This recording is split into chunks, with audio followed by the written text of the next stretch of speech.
My name is Jake Morrison, and I'm writing this story in the year 1885, at the age of 35, from my ranch outside the town of Redemption, Texas. For most of my adult life, I've been a drifter, a cowboy who moved from ranch to ranch, never staying in one place long enough to call it home. But this is the story of how one rainy night in October changed all that, and how 3 abandoned children transformed a wandering cowboy into something I never thought I'd become: a father and a family man. It was October 12, 1885. When fate intervened in my life in the most unexpected way. I had been working cattle drives for the better part of 15 years, moving herds from Texas to Kansas, living rough under the stars, and spending my wages in whatever town we ended up in. I was good at my job. I could rope, ride, and handle cattle better than most men, but I was also restless, always looking for the next job, the next adventure, the next reason to keep moving.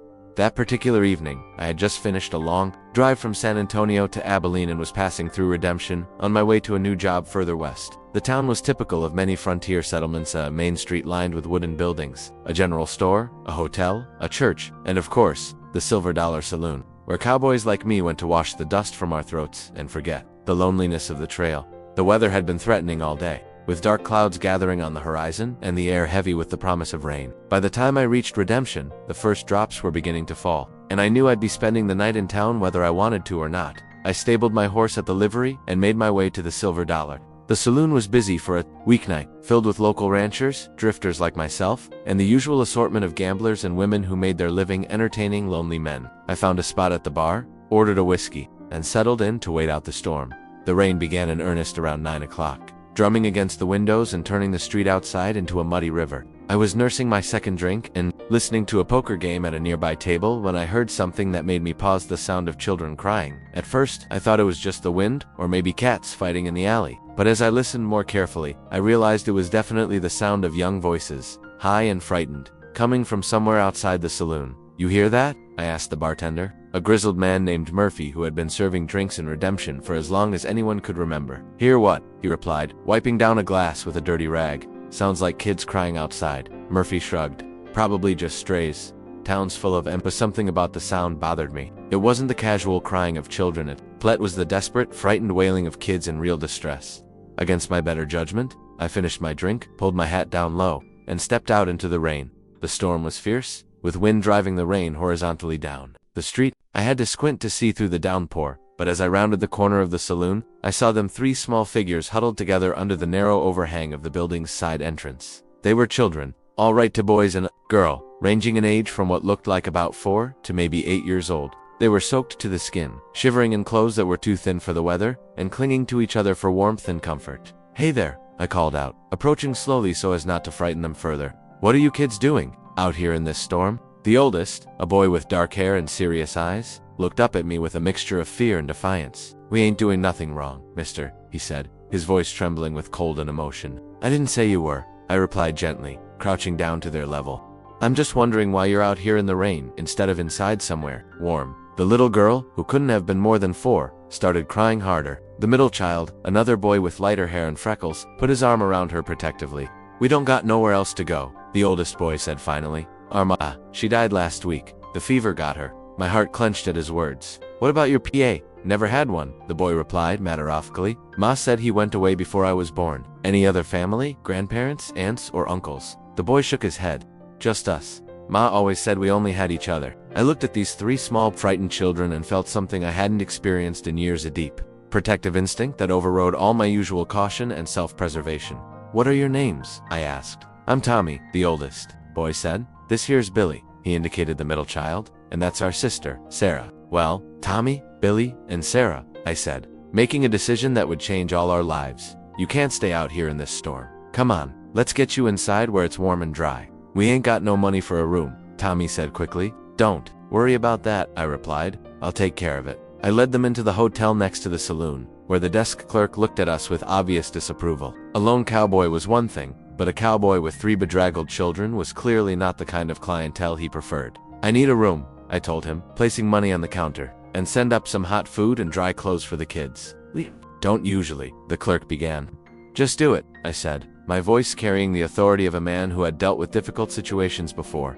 Once we were in the room, I helped the children out of their wet clothes and wrapped them in blankets. While we waited for the food to arrive, they were painfully thin, and I could see they hadn't eaten a proper meal in days. "When did you last eat?" I asked Tommy. Yesterday morning, he replied. Mrs. Henderson at the general store gave us some bread, but she said she couldn't keep feeding us. The food arrived simple fare of beef stew, bread, and milk, but the children ate as if it were a feast. I watched them, feeling a strange mixture of anger at the circumstances that had brought them to this point, and a growing sense of responsibility for their welfare. "What's your name?" Mr. Sarah asked, speaking for the first time since I'd found them. "Jake Morrison," I replied. "I'm a cowboy." "Are you going to take us to the orphanage?" Billy asked, his voice small and frightened. The question hit me like a physical blow. I hadn't really thought about what would happen next, but the mention of an orphanage made something inside me rebel. "Is that what you want?" I asked. All three children shook their heads vigorously. "We want to stay together," Tommy said fiercely.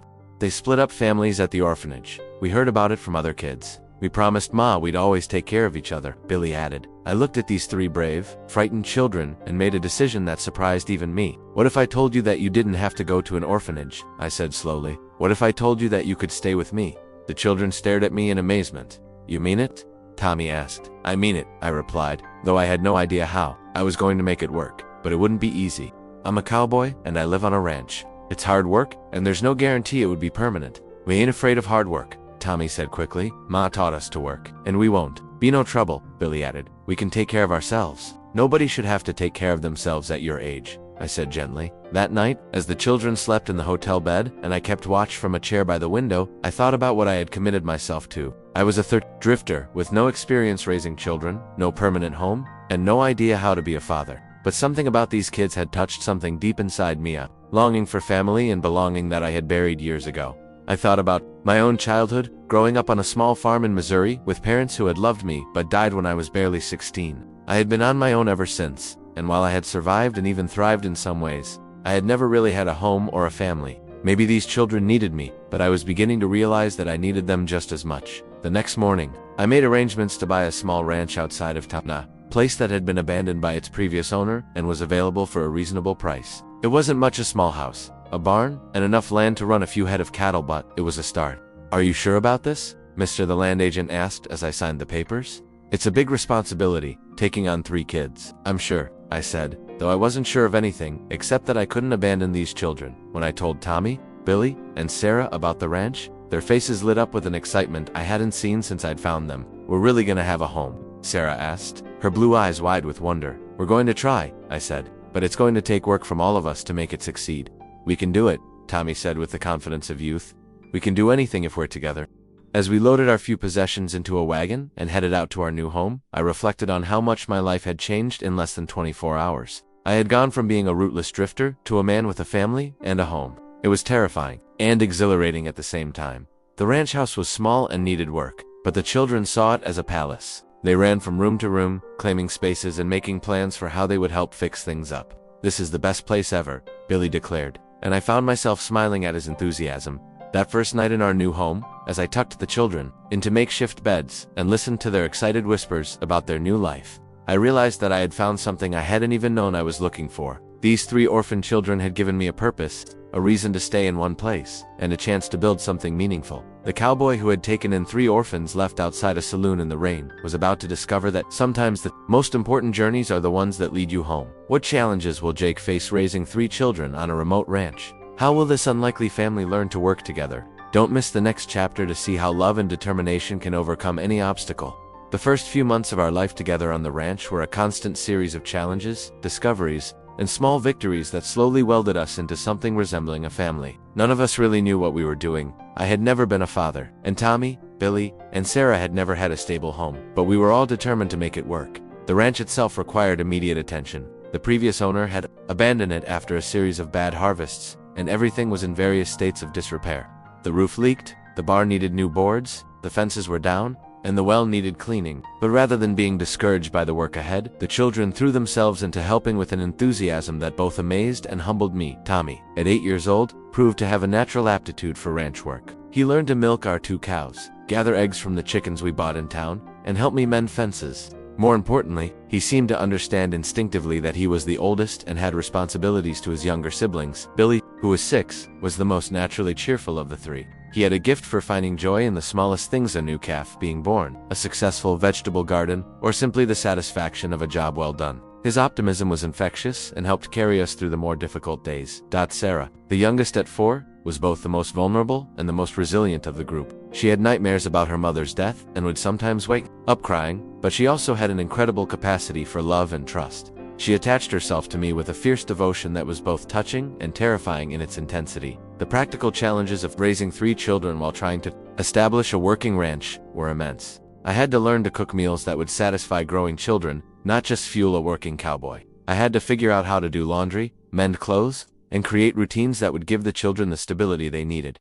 Education was another concern. The nearest school was in Redemption, 6 miles away, and the children would need to learn to read and write if they were going to have any chance of success in life. I could read and write myself, but I was hardly qualified to be a teacher. The solution came from an unexpected source. Mrs. Elizabeth Hartwell, the wife of the town's doctor, had heard about our situation and offered to help with the children's education. She was a former school teacher who had given up her career when she married, but she still had a passion for learning and a soft spot for children in need. Those children need proper schooling, she told me when she visited the ranch for the first time. I could come out twice a week to work with them, and they could attend school in town when the weather permits. I can't pay much, I warned her. I'm not asking for payment, she replied. I'm asking for the chance to help 3 children who deserve a better start in life. Mrs. Hartwell's involvement in our lives was transformative. She not only taught the children reading, writing, and arithmetic, but she also helped me understand the emotional needs of children who had experienced trauma and loss. They need consistency, she explained to me one afternoon as we watched the children play in the yard.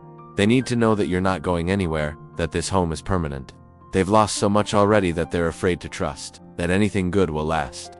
Her words helped me understand some of the behaviors I had been seeing. Tommy's fierce protectiveness of his siblings, Billy's sometimes frantic need to please, and Sarah's clinging behavior all made sense in the context of children who had learned that the people they loved could disappear without warning. I made a conscious effort to reassure them in both words and actions. I talked about our future plans, involved them in decisions about the ranch, and made it clear that we were a family now, for better or worse. This is our home, I would tell them. We're going to build something here together, and nobody is going anywhere. Slowly, the children began to relax into the security of our new life.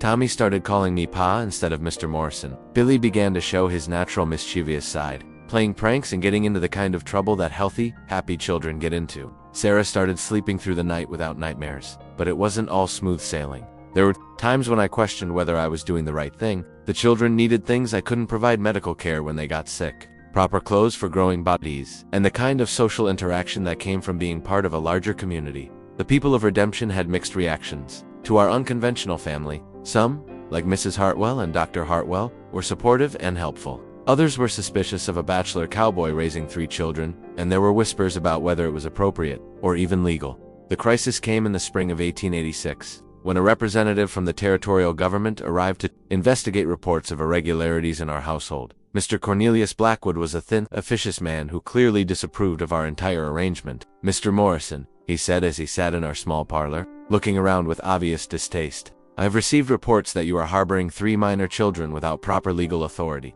"I'm not harboring them," I replied, trying to keep my temper in check. "I'm raising them. They're my children now." "According to what legal documentation?" Blackwood asked, pulling out a notebook and pencil. "According to the fact that they had nowhere else to go and I took them in," I said. "That's not sufficient under territorial law," Blackwood replied. "These children should be in a proper orphanage where they can receive appropriate care and education."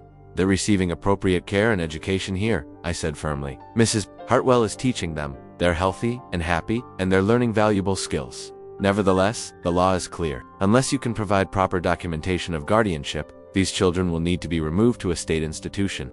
The threat to take the children away galvanized me into action. I rode into town that very day and met with the territorial judge, a firm-minded man named Judge Harrison, who had heard good things about what I was trying to do. "Jake," he said, "I understand what you're trying to accomplish, and I admire it, but Blackwood is right about the law. If you want to keep those children, you need to make it legal." "How do I do that?" "You need to formally adopt them. It's not a simple process, but it can be done. You'll need character references, proof that you can provide for them, and evidence that it's in their best interests." The next few weeks were a whirlwind of paperwork, interviews, and legal procedures. Mrs. Hartwell and Dr. Hartwell provided character references. Several neighbors testified about the children's obvious happiness and health. Even some of the men I had worked with on cattle drives wrote letters supporting my fitness as a guardian. The most important testimony came from the children themselves. Judge Harrison interviewed each of them privately, asking about their life on the ranch and their feelings about staying with me. "Do you want to stay with Mr. Morrison?" he asked Tommy. "Yes, sir," Tommy replied without hesitation. He's our now he takes care of us, and we take care of him. We're a family. What about if there was a nice family in town who wanted to adopt you?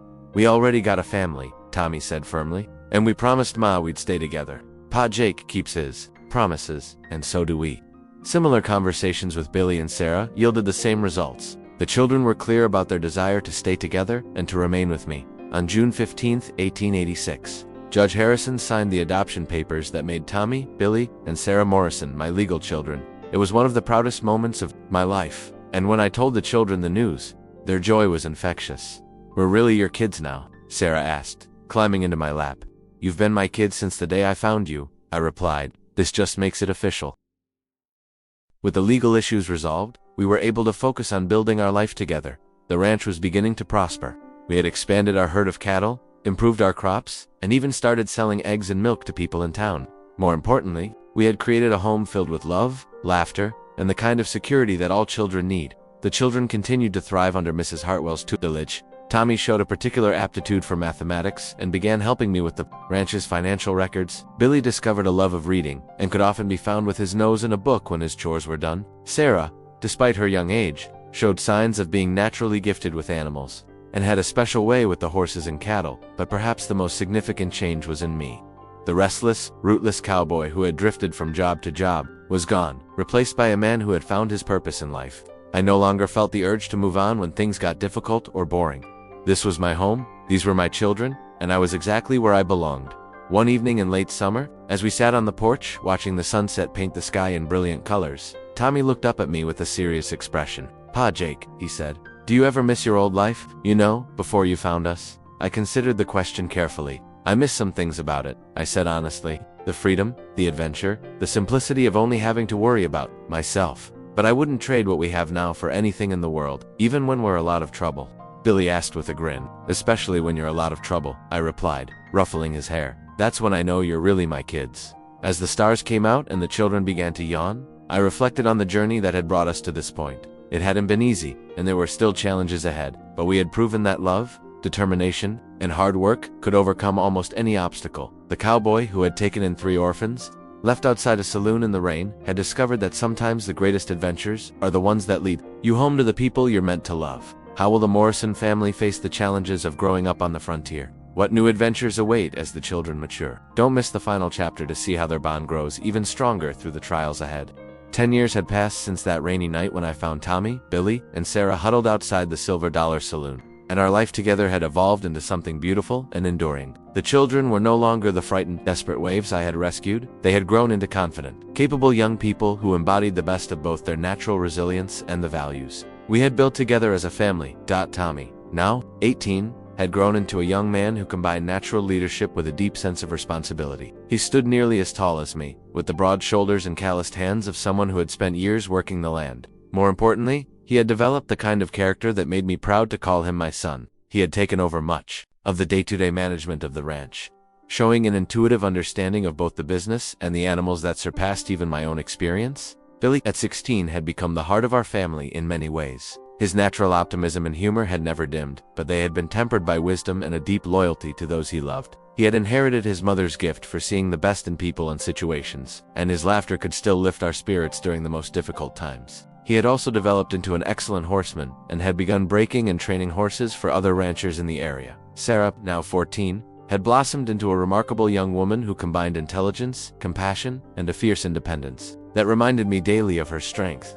She had become our unofficial veterinarian, with an almost mystical ability to diagnose and treat sick animals. Her education under Mrs. Hartwell had revealed a sharp mind that absorbed knowledge like a sponge, and she had begun talking about her dreams of becoming a real doctor. Someday, our ranch had prospered beyond my wildest dreams. What had started as a desperate attempt to provide a home for 3 orphan children had grown into one of the most successful operations in the territory. We ran several hundred head of cattle, had expanded into horse breeding, and had even begun supplying beef to the railroad crews that were pushing westward across Texas. But more than the material success, we had created something that money couldn't be: a real family bound together by love, shared experiences, and an unshakable commitment to each other. The children had never forgotten their origins or the tragedy that had brought us together, but they had also never doubted that they belonged with me and I, with them.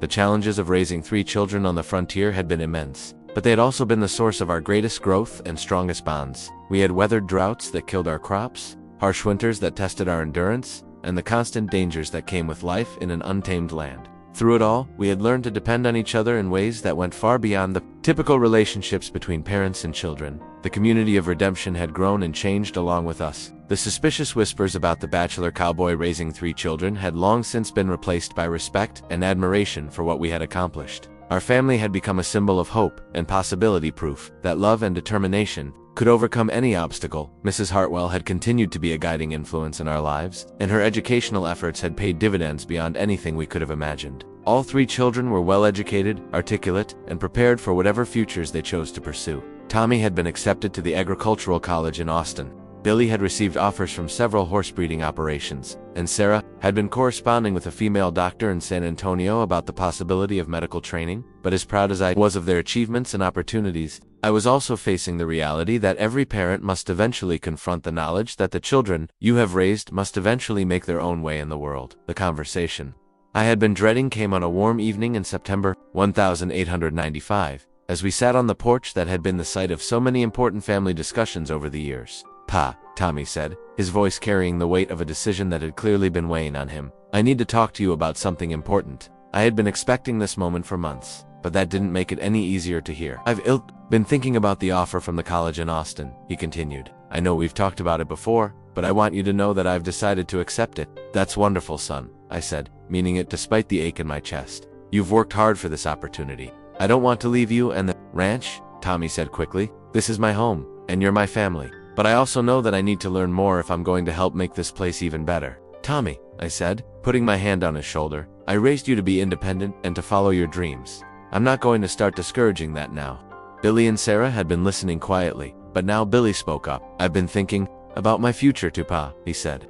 "Mr. Henderson over in Abilene has offered me a position with his horse breeding operation. It would mean leaving for a while, but I'd learn things that could help us here." Sarah, not to be outdone by her brothers, added her own announcement. "Dr. Martinez in San Antonio has agreed to take me on as an apprentice," she said. "I could learn to be a real doctor and then come back to help people here in Redemption." As I listened to my children outline their plans for the future, I felt a complex mixture of pride, sadness, and profound gratitude. They were ready to leave not because they wanted to escape their home, but because they wanted to become better people who could contribute more to the world and to the family that had shaped them. "I'm proud of all of you," I said finally. Your birth mother would be amazed to see the people you've become, and I'm honored to have been part of your journey." "You didn't just take part in our journey, Pa," Sarah said softly. "You saved our lives and gave us a future. We'll never forget that." The months that followed were bittersweet as we prepared for the children's departures. Tommy left first, heading to Austin with a trunk full of clothes, books, and the kind of practical wisdom that only comes from growing up on a working ranch. Billy followed a few weeks later, riding off to Abilene with a string of horses and a head full of dreams about breeding the finest stock in Texas. Sarah's departure was the hardest for me. She had been the baby of the family, the one who had clung to me most tightly in those early days, and letting her go felt like losing a piece of my heart. But she was also the most determined of the 3, and I knew that nothing would stop her from achieving her goals. "I'll write every week," she promised as we stood on the platform waiting for the train to San Antonio, "and I'll be back for Christmas." "I know you will," I said, hugging her tightly. "Just remember that no matter how far you go or what you accomplish, you'll always be my little girl." The ranch felt empty without the children's voices and laughter filling the rooms. For the first time in 10 years, I was alone again, and the silence was almost overwhelming. But I wasn't the same man who had been content with solitude before finding the children. I had learned the joy of family, the satisfaction of watching young people grow and succeed, and the deep fulfillment that comes from knowing you've made a positive difference in the world. The children kept their promises about staying in touch. Letters arrived regularly, filled with news of their studies, their successes, and their plans for the future. Tommy was excelling in his agricultural studies and had already begun implementing new techniques on the ranch during his visits home. Billy was making a name for himself in the horse breeding world and had started his own small operation. Sarah was thriving in her medical training and had already assisted in several surgeries. But more importantly, they all made it clear that they considered the ranch their true home and that they intended to return when their training was complete. They weren't abandoning the life we had built together. They were preparing to make it even better. Christmas of 1896 was a celebration unlike any we had ever had. All 3 children returned home, bringing with them stories of their adventures, new skills they had learned, and a deeper appreciation for the values we had instilled in them. The house was once again filled with laughter, conversation, and the kind of warmth that only comes from a family that truly loves each other. You know, Patami said as we worked together in the barn on Christmas morning, I've met a lot of people in Austin, and I've heard a lot of stories about families and how they're supposed to work. But I've never met anyone who had what we have. What do you mean? I asked. I mean the kind of love that isn't based on blood or obligation, but on choice, he replied. You chose to take us in when you didn't have to. We chose to become a family when we could have just been strangers living in the same house. That's something special. His words stayed with me long after the holidays ended and the children returned to their studies.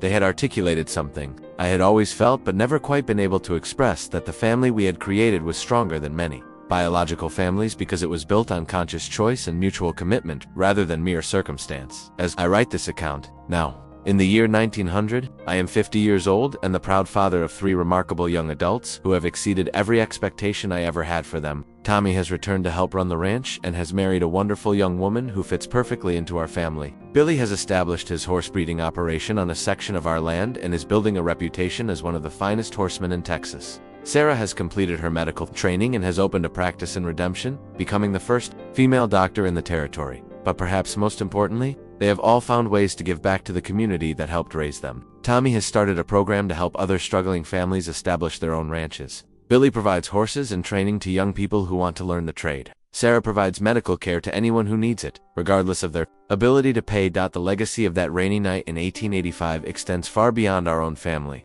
The children I rescued have grown into adults who rescue others in their own ways, creating a ripple effect of kindness and compassion that continues to spread throughout our community. As I sit on the porch of our ranch house, watching the sunset paint the Texas sky in brilliant colors, I reflect on the journey that brought us all to this point. I think about the frightened, desperate children I found outside that saloon, and I marvel at the strong, confident adults they have become. I think about the lonely, rootless cowboy I used to be, and I'm grateful for the man I became through the process of loving and raising them. The cowboy who took in 3 orphans left outside a saloon in the rain discovered that sometimes the greatest adventures are the ones that lead you home to the people you're meant to love. We proved that family isn't about blood, it's about choice, commitment, and the willingness to put someone else's needs before your own.